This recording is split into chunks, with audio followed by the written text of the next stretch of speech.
அகர முதல் எழுத்தெல்லாம் ஜான் புஷியே உலகு. குப்பை கொட்டுற ஆண்டி காண்டா செம்ம கடுப்பாக்குறாங்க. குப்பை கொட்டுற ஆண்டிலாம் ஒவ்வொரு வீட்லேயும் காலையில் வந்து விசில் அடிச்சுன்னுக்கிறான். குப்பை எடுத்துட்டு வந்து பார்த்தா இவன் நிற்கிறான். இங்கே ஜெயலலிதா, எம்ஜிஆர், ஏடிஎம்கே. இன்னும் வாடகை கற்றுனுக்குறேன் ஒவ்வொரு தடவையும். உனக்கு சொந்தமாக எதுவுமே இருக்காதா? செங்கோட்டை கதையில அப்படிதான் ஆயிடுச்சு. வர்ற அன்னைக்கு உங்களை பாராட்டிக்கிறலாம். இன்னைக்கு கூட 2-3 பேரை மேடையில் ஏற்றுறாங்களா, டாக்டர்னு ஒரு அம்மா டாக்டர்லாம் பேசினாங்க. அடுத்த தடவைலாம் ஏமா என்ன வருகிறார் 3 எழுத்து முத்து. வெற்றி என்றால் வீரம், வீரம் என்றால் விஜய், விஜய் என்றால் விசில், விசிலுக்கும் வி, விஜய்க்கும் வி, வி. கேள்விலாம் கேட்டிருப்பாங்க. நீ கேமரா வைக்காதுன்னு சொல்லிட்டு கேள்வி கேளுன்னு சொல்லிட்டு கேள்விக்கு நீயே பதில் சொல்லிக்கணும்னு சொல்லிட்டு எந்த பதில் நல்லா இருக்குதோ சாபுத்திரி போடுவோம். சாபுத்திரி அந்த பதில் நல்லா இருக்குது, அதை வச்சுக்கோ. வெளியே போய் விஜய் பேட்டி கொடுத்தானா நம்பவே மாட்டாங்க சார். சரி அப்போ என்ன பண்ணலாம்? சரி வா ஒரு குரூப் போட்டோ எடுத்துக்கலாம். அந்த ஃபோட்டோ போட்டால் நம்புவாங்கல்ல.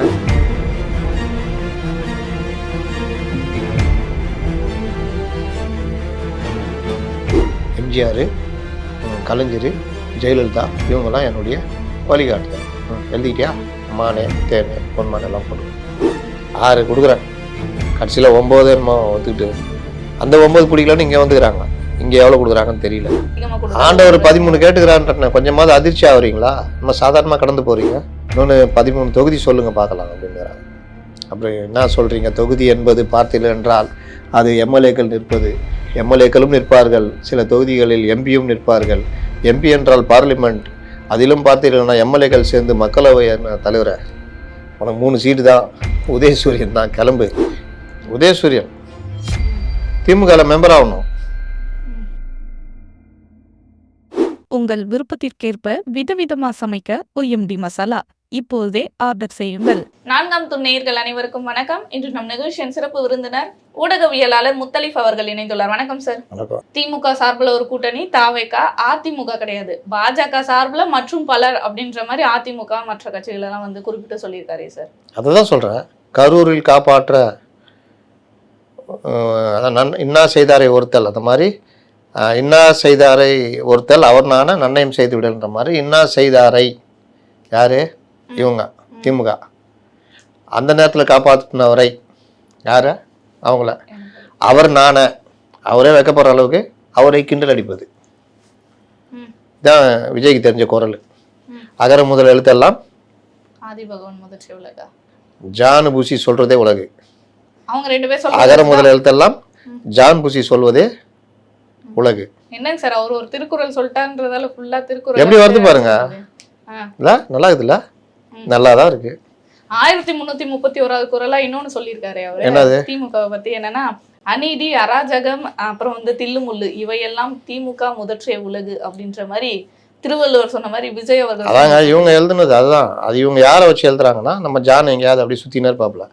என்னடா அவனும் கிடைக்க மாட்டேங்கிறான். எவனா வருவான், ஏப்பா நில்றா ஒரு இது எழுத தெரியுமா அவனுக்கு அப்படின்னாப்புல. நல்லா எழுதுவேண்ணே, இங்கே வா மாதிரி இப்போ இது நடக்குது, 3ஆம் ஆண்டு தற்புகழ்ச்சி விழா நடக்குது, அதில் ஒன்று எழுதணும் வா அப்படின்ட்டு எழுதி எவன்டையாவது எழுதி வாங்கணும்னு தெரியுது. அதுதான் இந்த இதெல்லாம். அகர முதல் எழுத்தெல்லாம் ஜான் புஷி. ஜான் புஷியே உலகு. சொல்வதே உலகு. ஜான் புஷி பார்த்தீங்கன்னா நீங்களே இப்போ தேர்ட்டிங்க பாருங்க. இது மாதிரி அடிச்சிட மறந்துட போகிறேன். எனக்கு சார் திருக்குறள் அப்படியே மனப்பாடம் பண்ணியது. அகர முதல எழுத்தெல்லாம் ஜான் புஷி சொல்வதே உலகு. நல்லாகுதே, நல்லா தான் இருக்கு. அதுக்கடுத்து இன்னொன்னு சொல்லியிருக்காரு, நம்ம பசங்க அடிக்கிற விசில்ல ஊழல் கட்சியும் தீய சக்தியும் வந்து தெரிச்சு ஓடணும் அப்படின்ற மாதிரி. குப்பை கொட்டுற ஆண்டி காண்டா செம்ம கடுப்பாக்குறாங்க. குப்பை கொட்டுற ஆண்டிலாம் ஒவ்வொரு வீட்லயும் காலையில வந்து விசில் அடிச்சுன்னுக்கிறான். குப்பை எடுத்துட்டு வந்து பார்த்தா இவன் நிற்கிறான். என்னடா வண்டி எங்கடா குப்பை வண்டின்னுட்டா, ஆண்டி நாங்கள் தான் விசில் அடிச்சோன்றோம். கொன்றுவேன் உன்னால, நான் குப்பை எடுத்துட்டு குப்பை வண்டிக்காரன் தான் வந்துட்டான்னு சொல்லிட்டு இந்த மாதிரி ஒவ்வொரு இடத்துலையும் தொல்லை. தெரிச்சு ஓட விட்டுருவோம் சொல்றீங்களே. ஆமா தெரிச்சு கண்டிப்பா ஓட. அவன் போய் நாளைக்கு ஓட்டு வாங்கும்போது வருவான், அதே மாதிரி விசில் அடிப்பான். யாருன்னு அந்த ஆண்டி பார்ப்பான், யாரு ஆண்டி நான் தான் அன்னைக்கு குப்பை வண்டி வந்தேன். நீ தானே அது, இவதான் அவங்க வேட்பாளரா, போட்டுருவோம் முதல்ல போட்டுருவோம் ஓட்டு அப்படின்னு. நீங்க அந்த மாதிரி கடுப்புலாம் ஏற்றக்கூடாது. கடுப்பு ஏற்றுறாரு மயிலாட்னு ஆயிடுவாங்க ஜனங்க. நீங்க போயிட்டு கோயில்ல மருதமலை கோயில்ல பாத்தீங்களா, ஆமா. அரோகரான்றாங்க. இவன் டிவிக்கேன்றான், டேய் வந்து சாப்பிட்டுக்கிறோம் அரோகரான்றான். மறுபடியும் டிவிக்கேன்றான், வந்து சாப்பிட்டுக்கிறோம்டா, அப்படி அரோகரான். ஓ, இப்படியா சொல்ற? வேற என்ன நினைச்சீங்க? டிவிக்கே நினைச்சீங்களா? டிவிக்கேன்ட்டான், வந்து சாப்பிட்டுக்கிறேன்டா அப்படின்னா கேன்டி தானே, ஓகே அரோகரான்றான். மறுபடியும் டிவிக்கேன்றான். அதுக்கப்புறம் பார்க்குறான், விசில் அடிக்கிறான். என்னடா இது உலகத்தில் இல்லாத இருக்குது, கோயிலில் வந்து விசில்னு பார்த்தா அந்த பசங்க தேவையாகுது. இந்த மாதிரி போராட்டத்தெல்லாம் விசில் அடிச்சுட்டோம், இது பண்ணிட்டு இருந்தா ஜனங்க கடுப்பாகும். இது மாதிரி தொடர்ந்து வந்து விமர்சனங்களை வச்சுட்டே வராரு. அவர் 3 வருஷம் ஆச்சு கட்சி தொடங்கி. என்ன செய்ய போறாரு இதுக்கு மேல? இதுக்கப்புறம் என்னெல்லாம் செயல்பாடுகள் எதிர்பார்க்கலாம்? கூட்டணி வைப்பாரா சார்? இது எல்லாத்தையும் அகர முதல எழுத்தெல்லாம் ஜான் பூசி சொல்வதே உலகு. அவங்க 2 பேரும் தான் முடிவு பண்ணுவாங்க. நீ பார்த்தீங்களா பாவம் அந்த இவரும் ஆதவும் இவரும். அதனால் அங்கே நிற்கிறது இங்கே நிற்கிறது, அவரை போடுறது இவரை போடுறது எல்லாமே எங்கே பார்த்தாலும் 234க்கும் இன்னைக்கு ஆள் கிடைக்குதுன்றது பெரிய சிக்கலில் இருக்குது. அவங்க இன்னொன்று முக்கியமாக சொல்லியிருக்காரு, நம்ம அந்த NDTVயில் வந்து பேட்டி கொடுத்துருப்பாரு. அப்போ வந்து கலைஞர் அவர்கள் தான் எங்களோட ரோல் மாடல் அப்படின்ற மாதிரி ஒரு கருத்தையும் சொல்லியிருக்காரு. அதே கலைஞரை மதுரையில் திட்டினார், ஞாபகம் இருக்குதா? கலைஞரை திட்டிட்டு விஜயகாந்த் பெருசாக புகுந்து இருந்தார். கலைஞரை இப்போ கையில் எடுத்தாச்சா? ஜெயலலிதா எடுத்துட்டாரு. அப்புறம் எம்ஜிஆரை சொன்னாரா? அண்ணாவையும் காமராஜரையும் விட்டுட்டீங்க. அண்ணா சொன்னார் தானே உருட்டினாரு. மக்களிடம் செல் தலைவரை எப்போ போறீங்க? நான் இல்லைப்பா, நீங்களாம் மக்களிடம் செல். நாங்கள் அங்கே தானே இருக்கிறோம், ரோட்டில் தானே இருக்கிறோம், மக்கள் கூட தானே இருக்கிறோம். இல்லை நீ மக்கள்கிட்ட போ, நாங்கள் போயிருந்தாங்கிறோம், நீ எப்போ வர? நான் வருவேன் அப்படின்னு. அப்புறம் காமராஜர் எளிய வாழ்க்கை வாழ்ந்தார், ஏழைகளை பற்றி நினைத்து கொண்டிருந்தார். நீங்கள் என்ன பண்ணுறீங்க? பனையூரில் உட்காந்து படம் பார்த்துன்னுக்கிறேன் அதானே. அப்போ இவங்க 2 பேரை மறந்தாச்சு. இது நீங்கள் காமராஜர் 50 தலைவரில் ஒருத்தர் இவங்களுக்கு. அப்போ நீ NDTV கேட்டால் என்ன சொல்லணும்? முதல்வர்னு கேட்டால் முதல்ல காமராஜர் தான் சொல்லியிருக்கணும். நேற்று ஓமந்துரா பிறந்த நாள். அது ஓமந்துரார்னா யாருன்னு கேட்பாங்க. அந்த ஹாஸ்பிட்டல் கட்டினார் அவரா? நம்ம அப்போலோவுக்கு ரெட்டி அந்த மாதிரி இந்த ஓமந்துரார் ஓனரான்னு கேட்பாங்க. அந்த லெவல் தான் அவங்க அரசியல் அறிவு இருக்கும். ஏன்னா திமுகவை கடுமையா விமர்சனம் செய்யறாரு. திமுகவை எதிர்த்து தான் இப்போ வந்து அரசியலுக்கும் வந்திருக்காரு. ஊழல் சக்தி தீய சக்தின்னு. இப்போ அதே திமுக தலைவரையே வந்து கொள்கை தலைவரா வச்சிருக்காரு, இல்ல ரோல் மாடலா வச்சிருக்கேன் அப்படின்றப்ப ஒரு நிலைப்பாடு எப்படி இருக்கு? அவர் என்னதான் நினைச்சிட்டு இருக்காரு? ஏங்க எதுவுமே கிடையாதுங்க, ஏதாவது வளரிட்டு தெரியறதுங்க. ரோல் மாடல் கொள்கை மாடல். கலைஞருக்கு இவருக்கு என்னங்க சம்மந்தம் இருக்குது? கொள்கை மாடல் ரோல் மாடல் சொல்றதுக்கு. திமுகவுடைய தலைவர் கலைஞர், அவங்க வந்து அவங்களுடைய லைனில் போயிட்டுருக்காங்க. இங்கே ஜெயலலிதா, எம்ஜிஆர், ஏடிஎம்கேக்கு. இன்னும் வாடகை கற்றுனுக்கிற ஒவ்வொரு தடவையும். உனக்கு சொந்தமாக எதுவுமே இருக்காதா? எதாத்தாலும் வாடகை எடுக்கிறது, அர்த்தம் வந்து பிடுங்கிறது. பாவங்க OPS ஒரு 4 பேரை வச்சு கட்சி நடத்தியிருந்தாப்புல. அவரை போய் ஆட்சி பிடிங்க, அவர்கிட்ட இருந்து 4-5 பேர் எடுத்து கொண்டு வந்து கடைசி அந்த கூப்பா கிருஷ்ணன் வந்து பாவம் மனுஷன் தனியாக சுற்றினுக்கிறாப்புல, கூட பையன் மட்டும் சுற்றினுக்கிறாப்புல. தேவையா இது? இந்த மாதிரி எவனாவது ஓரமாக போனால் அப்படி போனான்னா துண்டை போட்டு உள்ளே இழுத்துறது. அதே மாதிரி அறிவாலயம் பக்கம் போனால் அங்கேயும் துண்டை போட்டு உள்ளே இழுத்துறது. என்ன மனுஷனுக்கு பாதுகாப்பே இல்லையா? எல்லாத்தையும் கொண்டு போகிறாங்க அவங்க கட்சிக்கு. ஆனால் அந்த கட்சி வந்து வலுப்பெற்று கொண்டு போவோம். அப்புறம் நான் வாங்கினா அப்படின்ட்டு சந்திரமலை போட்டு அந்த இதில் சொல்கிற மாதிரி இதெல்லாம் கொடுப்போம். அடுத்த தடவை அண்ணா பின்னாடி சேரில் உட்காருனேன், அப்புறம் 3வது சேரில் உட்காருனேன், அது பின்னாடி நில்லுனேன். செங்கோட்டை கதையெல்லாம் அப்படி தானே ஆயிடுச்சு. வர்ற அன்னைக்கு உங்களை பாராட்டிக்கிறேன்லாம். இன்னைக்கு கூட 2-3 பேரை மேடையில் ஏற்றுனாங்களே, டாக்டர்னு ஒரு அம்மா டாக்டர்லாம் பேசுனாங்களே. அடுத்த தடவைலாம் ஏமா என்ன இல்லைங்க அன்றைக்கி டாக்டர் அன்னைக்கு பேசுனீங்க, இப்போ என்ன இப்போ? இல்லை உட்காருமா, பின்னாடி போங்கம்மா. அப்போ ஒரு நாள் மட்டும் தான், அந்த ஒரு நாள் மட்டும் தான் அன்னைக்கு மட்டும் தான் மரியாதை. அதுக்கப்புறம்லாம் கிடைக்காது. ஒரே ஒரு ஆளுக்கு தான் கிடைக்கும், ராஜ்மோகன்.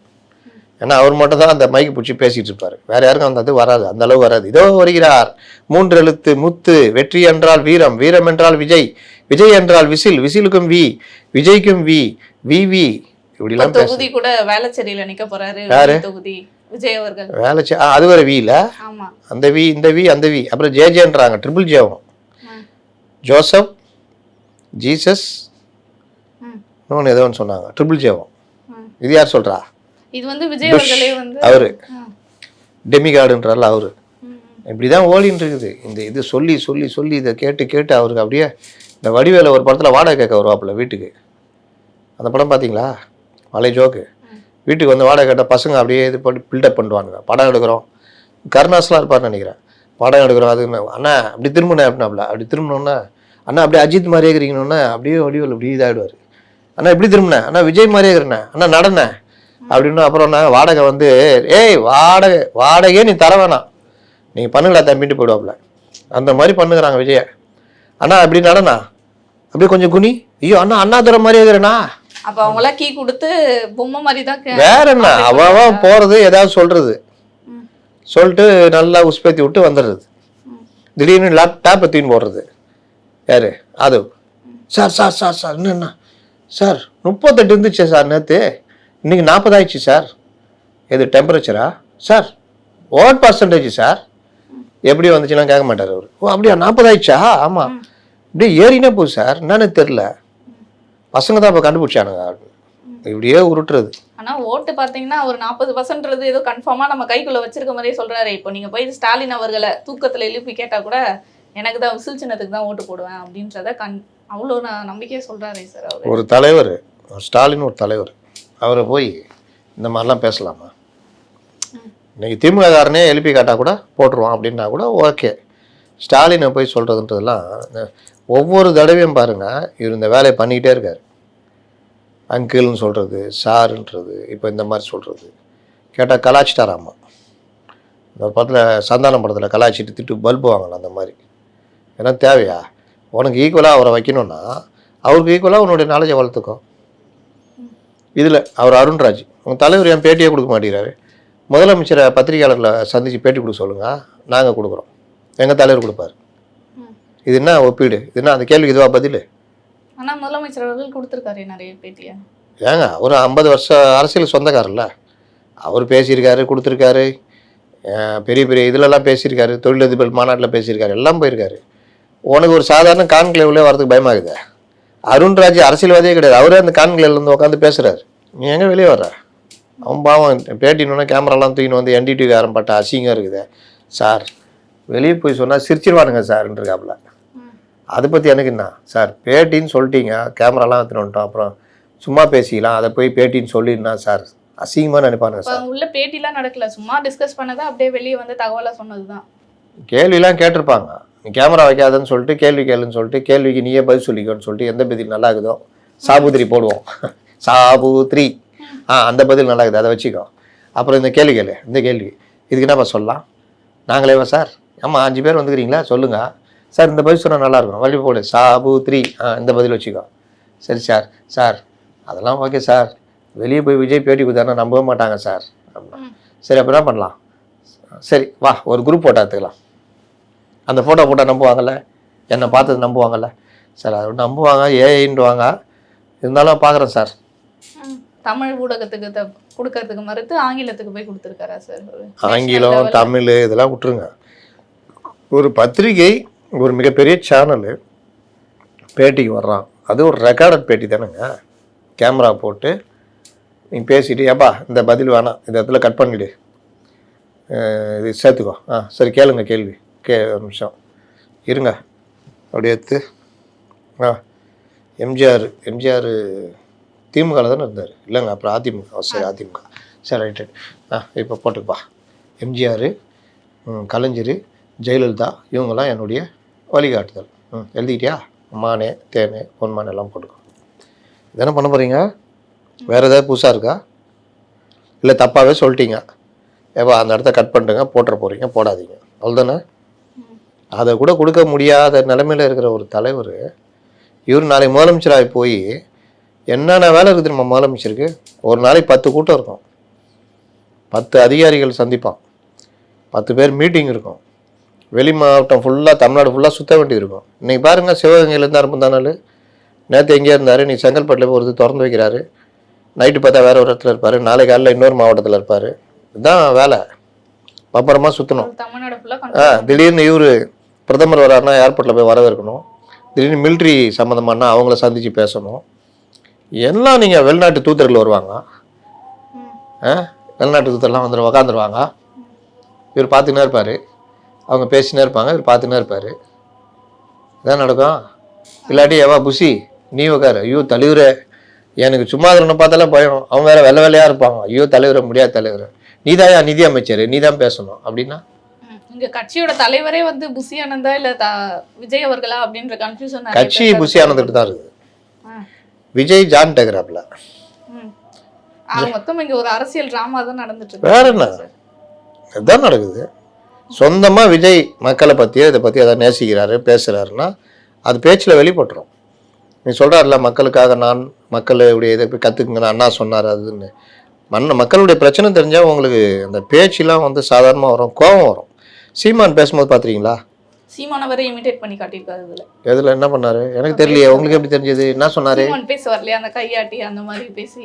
அதுவா, அது டைரக்ஷனுங்க. இந்த இடத்துல 2 கையும் தூக்குங்க, இந்த இடத்துல ஒரு கையை கீழே இருக்குங்க, இன்னொரு கையை கீழே இருக்குங்க, அப்புறம் இப்படி பண்ணுங்க அப்படி பண்ணுங்கன்னு அதில் போட்டிருக்கோங்க அந்த பேப்பரில். இந்த இடத்துல இப்படி திரும்பி பார்க்கவும், இந்த இடத்துல புசியை முறைத்து பார்க்கவும்.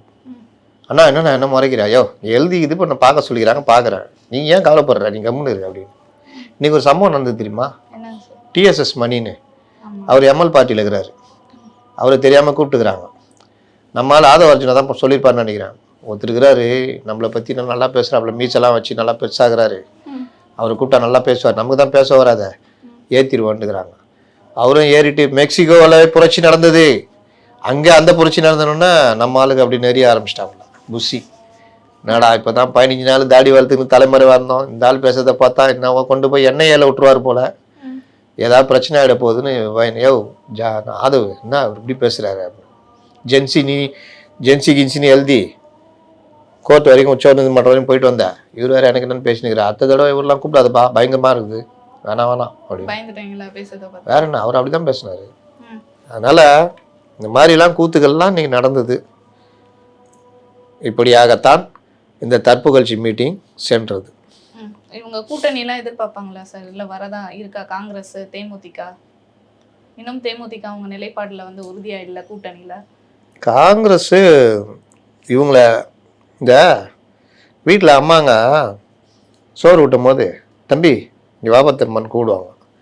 நம்மளும் போவோம், சரி நம்மளை பெருமையாக கூப்பிட்றாங்களே, இங்கே பார் அங்கிள் பார் பயங்கரமாக இருக்கிறாரா, எப்படிங்கிறாரு பார்த்தியா, அங்கிள் வந்து உன் சோறை பிடிங்கி தின்னுடுவார் பார்த்தியா, நான் குழந்தை பயந்துடும், சாப்பிடு இல்லாட்டி சோத்தை பிடிங்கிடுவார் அப்படின்னு சொல்லிட்டு. இந்த கதை தான் காங்கிரஸ் பண்ணுக்குது. இந்த பாரு தாவேகா பார்த்தியா போயிடுவேன், என்ன சொல்கிற 40 சீட்டு அப்படின்னு பயம் காட்டி அவங்களோட காரியத்தை சாதிக்கிறாங்க. அதுதான், வேற ஒன்றும் கிடையாது. கொஞ்சம் கூடுதல் சீட்டு வாங்கிறதுக்கு இது அந்நியார் வேற போய் பேசிக்கிறாங்க ஸ்டாலின்கிட்ட, எவ்வளோ சீட்டு வேணுமா சொல்லுமான்னுங்கிறாப்புல.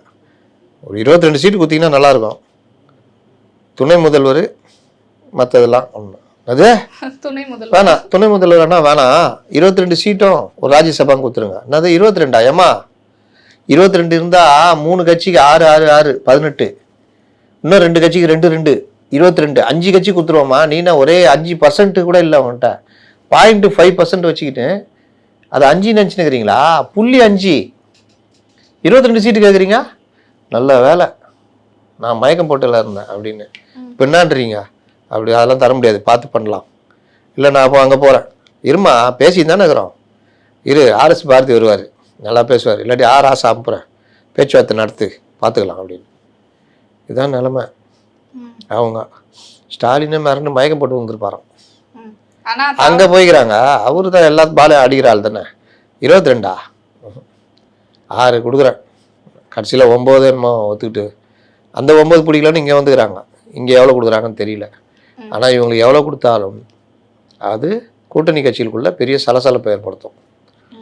இது சிபிஎம் நேற்று போய் பார்த்து 15 கேட்டுக்கிறாங்க, ஆண்டவரை 13 கேட்டுக்கிறாரு. ஆண்டவர் 13 கேட்டுக்கிறான்ற கொஞ்சமாவது அதிர்ச்சி ஆகுறீங்களா? நம்ம சாதாரணமாக கடந்து போறீங்க. இவங்க 22 கேட்குறப்ப அவர் 13 கேட்கறதுல பெருசா தெரியல. அப்படி வரீங்களா? சரி சரி. அப்புறம் மீதி 10 பேர் எங்கே இருக்கிறாங்க கேட்டுக்கிறாங்க ஆண்டவர்கிட்ட. 13 கேட்டீங்க, 3 இருக்குது, மீதி 10 பேர் எங்கே இருக்கிறாங்க, இன்னொன்று 13 தொகுதி சொல்லுங்க பார்க்கலாம் அப்படின்னுறாங்க. அப்புறம் என்ன சொல்கிறீங்க, தொகுதி என்பது பார்த்தீர்கள் என்றால் அது எம்எல்ஏக்கள் நிற்பது, எம்எல்ஏக்களும் நிற்பார்கள், சில தொகுதிகளில் எம்பியும் நிற்பார்கள், எம்பி என்றால் பார்லிமெண்ட், அதிலும் பார்த்தீர்கள்னா எம்எல்ஏக்கள் சேர்ந்து மக்களவை தலைவரை உனக்கு 3 சீட்டு தான், உதயசூரியன் தான், கிளம்பு, டார்ச்சிலாம் நிற்க முடியாது. 13 சீட் நிற்கணுமா, 12 சீட்டு நிற்கணும். ஒரு சின்னம் வேணும்னா எங்கே போவாங்க? இப்போ அவர் சின்னத்துல நிற்க முடியாது. உதயசூரியன் திமுக மெம்பர் ஆகணும், அப்படிதான் இதாகும். அதனால் அது அவரே பாவம் 13 கேட்குறாரு. அப்புறம் யார் சிபிஎம் 15, சிபிஐ 15, இவங்களாம் பேசி வச்சு தான் செய்வாங்க 3 பேரும். முன்னாள் மக்கள் நல கூட்டணி கூட்டாளிகள்ல இவர் ஒரு 15 கேட்பார். அட்லீஸ்ட் 12 வச்சா கூட 36 சீட் இவங்களுக்கே போயிடும். அது ஒரு பெரிய சலசலப்பை ஏற்படுத்தும். அதான் நடக்கும். காங்கிரஸ் 40 குறைய மாட்டேன்றாங்களாம்.